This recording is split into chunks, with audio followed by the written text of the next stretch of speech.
আজকে গিয়েছিলাম বাজারে, তো মধ্যবিত্ত হয়ে ফেঁসে গেছি বাজারে, যে গলায় ফাঁসি।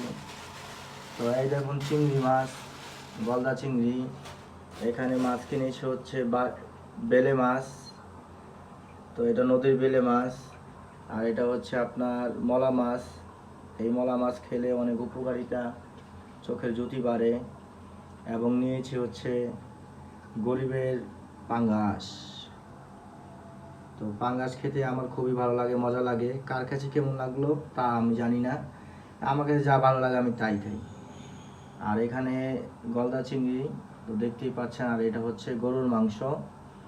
সবচাইতে বেশি ফেভারিট হচ্ছে আমার গরুর মাংস। তো যাই হোক, মাছ মাংস সব কিছুই খেতে হবে, তাই বাধ্য হয়ে খেতে হয় মাছটা সব কিছু।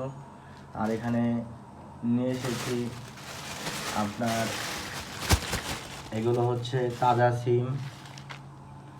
আর এখানে এনেছি পাতাকপি দিয়ে গরুর মাংস রান্না হবে। আর এই হচ্ছে লাল শাক, ক্ষেতের লাল শাক, অরিজিনাল লাল শাক। নিয়েছি ধনা পাতা। আর এই তো হচ্ছে সিম টিম সব কিছু নিয়ে এসেছি আপাতত। তো আজকে ছিল আমার এই বাজারে এই ছিল আজকে। সবাই দোয়া করবেন, ভালো থাকবেন, সুস্থ থাকবেন।